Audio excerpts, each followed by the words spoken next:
औज़ुबिल्लाहिमिनश्शैतानिर्रजीम बिस्मिल्लाहिर्रहमानिर्रहीम।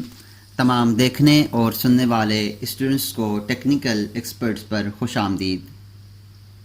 Dear students, आज की एक नई क्लास के साथ हाज़िर हैं और आज की इस क्लास में हम सीखेंगे कि हम कोई भी रोड का क्रॉस सेक्शन ख़ुद पॉलीलाइन से बनाकर उसका डेटा किस तरह से हासिल करते हैं, उसका डेटा किस तरह से निकालते हैं।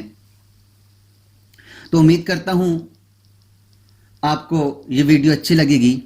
अगर आपको वीडियो अच्छी लगे और आपको समझ आए तो ज़रूर हमारे इस वीडियो को लाइक कीजिएगा और कमेंट्स भी कीजिएगा और इसे अपने दोस्तों के साथ भी शेयर कीजिएगा। और अगर आपने हमारे इस चैनल पर पहली बार विज़िट किया है तो सब्सक्राइब ज़रूर कीजिएगा। चलते हैं अपनी क्लास की तरफ। तो इसके लिए मैं ऑटोकैड में सबसे पहले यूनिट को सिलेक्ट कर लेता हूँ, यूनिट की सेटिंग कर लेता हूँ। उसके लिए मैं UN लिखकर एंटर करता हूँ। डायलॉग बॉक्स ओपन होगा और यहाँ से मैं इसकी टाइप को डेसिमल रखूँगा।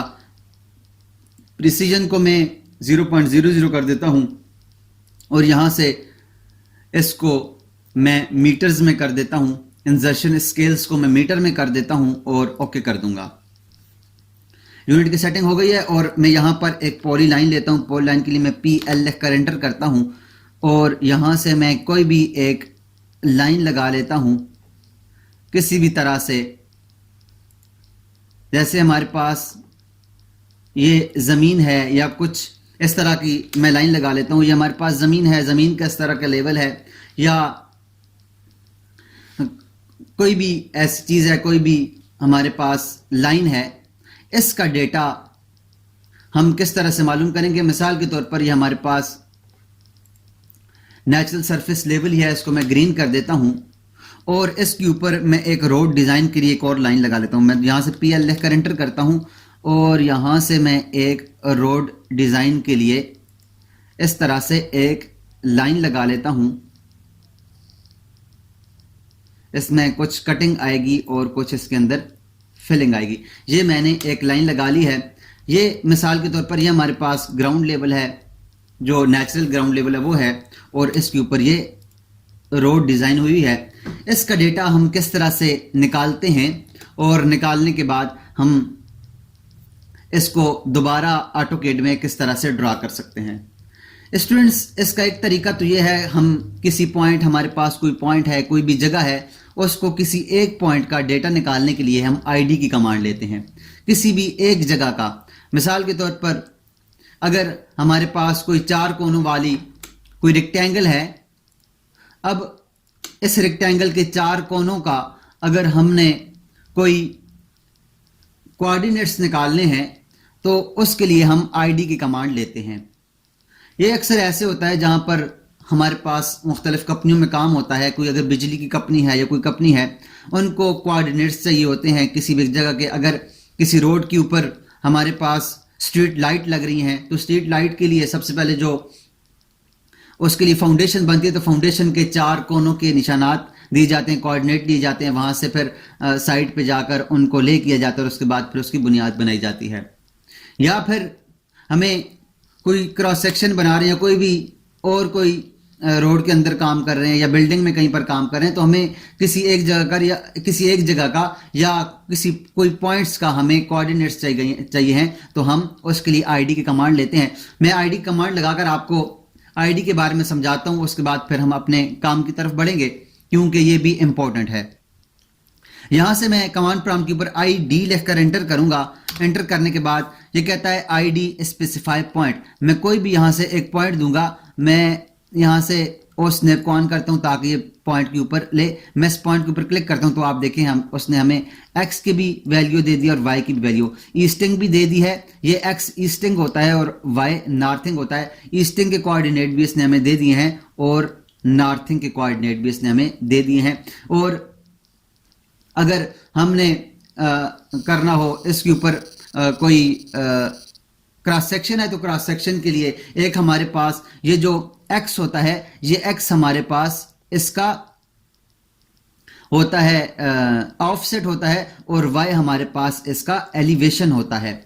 ये एलिवेशन कहाँ से होता है? ये हमारे पास यूसीएस के बिल्कुल जीरो आइकन से, या जहां पर हम काम कर रहे हैं, आपको बेहतर तरीके से पता होगा सर्वे के अंदर जो कोऑर्डिनेट्स होते हैं वो कहाँ से उठाए जाते हैं, उसके लिए जो डेटा उठाया जाता है उसके मुताबिक जो डेटा के मुताबिक बनाया जाता है, तो वो कोऑर्डिनेट्स नॉर्थिंग और ईस्टिंग के मुताबिक इस तरह से आते हैं। एक्स हमारे पास ईस्टिंग होता है और वाई हमारे पास उसका एलिवेशन होता है। अगर हमने किसी और पॉइंट का देखना है, मिसाल के तौर पर मैं दोबारा से आईडी की कमांड लेता हूं और यहां से इस पॉइंट का अगर मैं देखना चाहूं तो इसके ऊपर मैं क्लिक करूंगा, तो आप देखें हमारे पास इसके एक्स के कोऑर्डिनेट ईस्टिंग के ये दे रहा है और नॉर्थिंग के ये दे रहा है। या इसका अगर हमारे पास ये नॉर्थिंग ईस्टिंग में नहीं है, अगर ये हमारे पास ऑफसेट और एलिवेशन में है, तो एक्स इसका ये ऑफसेट है और वाई इसका ये एलिवेशन है। ये इतने एलिवेशन पर लगा हुआ है। स्टूडेंट सब, हमने ये जो लाइंस लगाई हैं पहले तो हमारे पास, इससे पिछली वीडियो में हमने क्या किया था, हमारे पास डेटा मौजूद था तो हमने उसके मुताबिक अपनी क्रॉस सेक्शन को बनाया था और रोड का जो हमारे पास डिजाइन था उसको बनाया था। अब हमने इसको खुद बनाया है और इसके हमने कोऑर्डिनेट्स निकालने हैं, इसके हमने डेटा निकालना है। उसके लिए पहले मैं इसके जो नेचुरल सरफेस मैंने बनाया है इसका निकाल लूंगा और उसके बाद हम ये रोड डिजाइन का निकाल लेंगे। मैं क्या करता हूं, यहां पर इसका डेटा निकालने के लिए लिस्ट की कमांड इस्तेमाल करूंगा। लिस्ट की कमांड के लिए LI लिखकर एंटर करता हूं मैं कमांड के ऊपर, LI लिखकर भी एंटर करके हमारे पास ये लिस्ट की कमांड एक्टिव होती है। और पूरा लिस्ट लिख लें, LIST लिखें, तब भी हमारे पास ये कमांड एक्टिव होती है। LI लिखकर मैं एंटर करूंगा तो अब लिस्ट की कमांड यहां पर एक्टिव हो, कहता है स्पेसिफाई सेलेक्ट ऑब्जेक्ट को सिलेक्ट करें। मैं इस ऑब्जेक्ट को सिलेक्ट करूंगा, सिलेक्ट करने के बाद एंटर दबाऊंगा तो अब आप देखें हमारे पास इसका सारा डेटा उसने दे दिया है। डेटा देने के लिए ये इसकी पॉली लाइन की लेयर बता रहा है, 0 की लेयर में बना हुआ है। ये कौन से स्पेस में, मॉडल स्पेस में बना हुआ है। इसका कलर कौन सा है, ग्रीन कलर है। इसका 3 नंबर का कलर इसका लाइन टाइप्स कौन सी है, बाय लेयर्स है। इसका हैंडल B9 है। ये ओपन है। कांस्टेंट इसकी विड्थ कितनी है, 0.000 विड्थ है। इसका एरिया कितना बन रहा है और इसकी टोटल लेंथ कितनी बन रही है, ये सारा उसने हमें दे दिया है। और उसके बाद इसने तमाम पॉइंट्स के जहां जहां पर हमने पॉइंट्स लगाए हैं उनके पॉइंट्स के निशान दे दिए हैं, ये कोऑर्डिनेट्स दे दिए हैं। यहाँ पर एक्स का और वाई का हर पॉइंट्स के ऊपर जहां जहां पर मैंने क्लिक किया था वहां वहां हर पॉइंट के उसने एक्स के भी और वाई के भी कोऑर्डिनेट्स हमें दे दिए हैं। ये हमारे पास ऑफसेट है और ये हमारे पास एलिवेशन है। स्टूडेंट्स, हम क्या करेंगे, यहां से इस सारे डेटा को कॉपी कर लेंगे। इस डेटा को यहां तक कॉपी करेंगे और कॉपी करने के बाद हम जाएंगे एक्सेल के अंदर जाने के बाद इसको V करके पेस्ट कर देंगे। हमने इसको पेस्ट किया। पेस्ट करने के बाद अब हम क्या करेंगे, यहां से डेटा वाले मेन्यू में आएंगे। डेटा वाले मेन्यू के ऊपर क्लिक करेंगे और डेटा के अंदर यहां पर डेटा टूल्स में से टेक्स्ट टू कॉलम है, इसके ऊपर क्लिक करेंगे। क्लिक करने के बाद हमारे पास एक डायलॉग बॉक्स ओपन होगा। यहां से ये फिक्स्ड विड्थ के ऊपर ही होगा और यहां से ये कैंसिल है, बैक है, नेक्स्ट एंड फिनिश है। हम इसको नेक्स्ट करेंगे। नेक्स्ट करने के बाद दोबारा इसने इसका कुछ हमें इंस्ट्रक्शन दी हैं, उसके बाद फिर हम इसको नेक्स्ट करेंगे। नेक्स्ट करने के बाद अब हमारे पास ये इस तरह से आ जाएगा। अब जो जो चीज़ हमें नहीं चाहिए उसको हम खत्म कर देंगे। हमें क्या नहीं चाहिए, ये हमें यहाँ से जनरल के अंदर ऐट भी नहीं चाहिए, इस जनरल के अंदर पॉइंट भी नहीं चाहिए, इस जनरल के अंदर हमें एक्स भी नहीं चाहिए, यहाँ पर वाई भी नहीं चाहिए, जेड भी नहीं चाहिए और यहाँ पर जेड की वैल्यू भी नहीं चाहिए। हमें सिर्फ यहाँ पर इसकी ये जो वैल्यूज हैं और ये वाली वैल्यूज चाहिए। तो हम क्या करेंगे, यहाँ पर इसके ऊपर क्लिक करेंगे और यहाँ क्लिक इसके अंदर इसको सिलेक्ट करने के बाद यहाँ से कर देंगे डू नॉट इंपोर्ट कॉलम, इसको कर देंगे। उसके बाद इस पॉइंट के ऊपर आएंगे, इसको भी डू नॉट इंपोर्ट कॉलम कर देंगे और इसके बाद एक्स वाले कॉलम को सिलेक्ट करने के बाद इसको भी डू नॉट इंपोर्ट कॉलम कर देंगे। इसके बाद वाई वाले को सिलेक्ट करके इसको भी डू नॉट इंपोर्ट कॉलम कर देंगे। जेड को सिलेक्ट करके इसको भी डू नॉट इंपोर्ट कॉलम कर देंगे और इसके अलावा हम यहाँ से इसको 0.00 को भी हम सिलेक्ट करके यहाँ से क्लिक करने से ऑटोमेटिकली सिलेक्ट हो जाता है लेफ्ट बटन क्लिक करने से। और इसको भी हम डू नॉट इंपोर्ट कॉलम कर देंगे। कॉलम करने के बाद यहाँ से हम इसको फिनिश करेंगे तो आप देखें हमारे पास ये डेटा एक्स की और वाई की सूरत में लिखा हुआ है। यहाँ पर हम इसको लिख सकते हैं, मिसाल के तौर पर मैं यहाँ पर इसको लिख सकता हूँ ऑफसेट, NSL ऑफसेट लिख लें। NSL ऑफसेट इसको लिख लें और इसको लिख लें NSL एलिवेशन। लिखने के बाद यहाँ से मैं इसको थोड़ा सा बड़ा कर देता हूँ और इसको भी थोड़ा सा बड़ा कर देता हूँ और इनको होम पेज के अंदर जाकर इसको भी और इसको भी सेंटर में कर लेता हूँ और इसको सिलेक्ट करके इनको भी सेंटर में कर लेता हूँ। और इसके बाद मैं यहाँ से इसके लिए फार्मूला लिख दूंगा। फार्मूला के लिए अंदर हम फार्मूला लगाएंगे। उसके बाद स्टूडेंट्स हमारे पास जो आगे है वो है हमारे पास इसका जो दूसरा हिस्सा है वो हमारे पास ये डिजाइन वाला है। डिजाइन जो हमने डिजाइन के लिए एक लाइन लगाई है। अब हम क्या करेंगे, यहाँ से दोबारा से मैं लिस्ट की कमांड लूंगा। लिस्ट की कमांड लेने के बाद मैं इस ऑब्जेक्ट को सिलेक्ट करने के बाद एंटर दबाऊंगा तो हमारे पास इसका डेटा भी यहाँ पर आ गया है। इसके डेटा के अंदर भी हम ये देखें, इसकी लेंथ भी बता रहा है, इसका एरिया भी और ये सारा बता रहा है। हम इस एरिया को यहाँ से सिलेक्ट करेंगे। यहाँ से सारा सिलेक्ट करने के बाद इसको कॉपी कर लेंगे। मैं दोबारा से इसको सिलेक्ट करता हूँ। सिलेक्ट करने के बाद इसको कॉपी करेंगे और कॉपी करके हम यहां पर एक्सेल के अंदर आकर इस जगह पर इसको रखते हैं और यहां पर इसको वी करके पेस्ट कर देते हैं।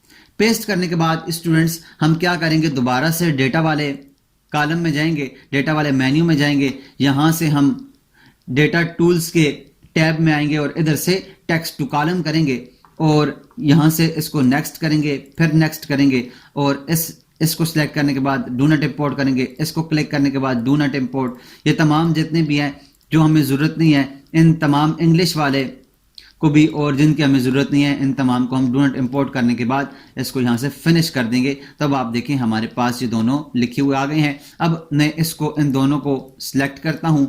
सिलेक्ट करने के बाद कंट्रोल एक्स की मदद से कर देता हूँ, इसको कट करता हूँ और ऊपर की रख देते हैं। इससे ऊपर वाले में क्लिक करके मैंने कंट्रोल वी किया, पेस्ट किया, उसके ऊपर आ गए। अब यहाँ पर हम इसको NSL सॉरी ये डिज़ाइन है तो हम यहाँ पर लिखेंगे डिज़ाइन ऑफसेट और इस कॉलम को सिलेक्ट करके इसको बड़ा कर लेंगे ताकि हमारे पास ये पूरा आ जाए। और यहाँ से होम के टैब में जाकर मेन्यू में जाकर यहाँ से इन दोनों को सेंटर में कर लेंगे। इसके अलावा यहाँ पर हम लिखेंगे डिज़ाइन एलिवेशन।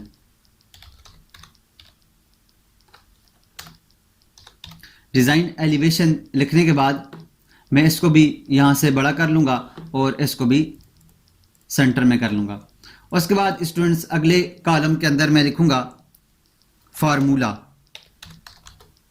फार्मूला लिखने के बाद इसको भी मैं यहाँ से बड़ा कर लेता हूँ ताकि हमारे पास सही से इसके अंदर फार्मूला जाए। इसको सिलेक्ट करके इसको भी हम सेंटर में कर लेंगे। अब स्टूडेंट्स हमारे पास ये वही डेटा बन चुका है जो हमें कोई भी सर्वेयर लाकर देता है मशीन से पढ़ने के बाद। तो वो डेटा हमने खुद एक क्रॉस सेक्शन बनाकर बना लिया है। मैं यहाँ से इसको ख़त्म करता हूँ। अब मैं क्या करता हूँ, इन दोनों लाइंस को यहाँ से डिलीट कर देता हूँ। डिलीट करता हूँ और यहाँ से जूम एक्सटेंड करके आप देखें हमारे पास अब इस स्क्रीन के ऊपर कुछ भी नहीं है, मैंने वो डिलीट कर दिया है। अब हम क्या करेंगे, यहाँ से इसका फार्मूला लगाकर इनको दोबारा से लेकर जब उधर पेस्ट करेंगे तो पेस्ट करने के बाद हमारे पास वही जो हमारे पास जो क्रॉस सेक्शन था वो बन जाएगा। मैं यहाँ पर इक्वल का साइन लगाता हूँ। इक्वल का साइन लगाने कॉन्कैटिनेट करता हूँ। इसके पहले के अंदर ये NSL ऑफसेट लेता हूँ। दूसरे टेक्स्ट 2 के अंदर मैं कॉमा लगाऊंगा और तीसरे टैब के अंदर मैं यहाँ से एलिवेशन, ये वाला एलिवेशन लगाने के बाद मैं इसको ओके कर दूंगा। तो अब देखिए हमारे पास ये फार्मूला लग गया है। डबल क्लिक करें तो हमारे पास ये फार्मूला इसके ऊपर लग जाएगा। इसको मैं इन तीनों को मैं यहाँ से ग्रीन कर देता हूँ ताकि हमें पता चले कि ये हमारे पास NSL लिखा हुआ है, लेकिन यहाँ से हम इनको ग्रीन कर देते हैं। उसके बाद स्टूडेंट्स हमारे पास इधर फिर हमने फार्मूला लगाना है, इक्वल का साइन दबाना है, कॉन्कैटिनेट को क्लिक करना है। इस पहले टेक्स्ट वाले टैब के अंदर डिज़ाइन ऑफसेट देना है, दूसरे में हमने कामा लेना है और तीसरे में हमने यहाँ से डिज़ाइन एलिवेशन के ऊपर क्लिक करना है और इसको ओके कर देना है। ओके करने के बाद इसको सिलेक्ट करके इनको भी हम सेंटर में कर लेंगे और अब इनके ऊपर हम डबल क्लिक करेंगे तो इसके ऊपर भी फार्मूला लग जाएगा। अब स्टूडेंट्स मैं फार्मूला को सारे को सिलेक्ट करूंगा और सिलेक्ट करने के बाद कंट्रोल सी के जरिए इसको कॉपी कर लूंगा। कॉपी करके मैं यहाँ ऑटोकैड में जाऊंगा और ऑटोकैड में जाकर यहाँ से पॉलीलाइन के लिए PL लिखकर एंटर करता हूँ और यहाँ पर वो डेटा कंट्रोल V के साथ पेस्ट करूंगा और एंटर दबाऊंगा तो आप देखिएगा हमारे पास वही लाइन उसी तरह की बन के आ गई है जो हमारे पास इसका ground level natural surface level जो हमने लिया था। अब उसके बाद स्टूडेंट्स मैं दोबारा से एक्सेल में जाता हूं और ये वाला जो डेटा है इसको कॉपी करता हूं, यहां से इसको सिलेक्ट करके इसको कॉपी करता हूं और कॉपी करने के बाद ऑटोकैड में जाता हूं और ऑटोकैड में जाकर PL लेकर एंटर करूंगा और यहां से ये डेटा V के साथ पेस्ट करूंगा और एंटर दबाऊंगा तो आप देखें हमारे पास सेम उसी तरह ये बनकर आ गया। मैं इसको यहां से ग्रीन कर देता हूं, इसको ग्रीन कर लें तो आप देखें सेम उसी तरह का हमारे पास क्रॉस सेक्शन बना हुआ आ गया है। तो हम इस तरह से किसी भी क्रॉस सेक्शन को खुद बनाकर उसका डेटा हासिल कर सकते हैं। तो उम्मीद करता हूं आपको इसकी समझ आई होगी। अगर इसकी समझ आई है तो काइंडली कमेंट्स जरूर कीजिएगा और इसे अपने दोस्तों के साथ भी शेयर कीजिएगा। मिलते हैं नेक्स्ट क्लास में। अपना और अपने इर्द गिर्द के लोगों का ख्याल रखिएगा। अल्लाह नेगबान।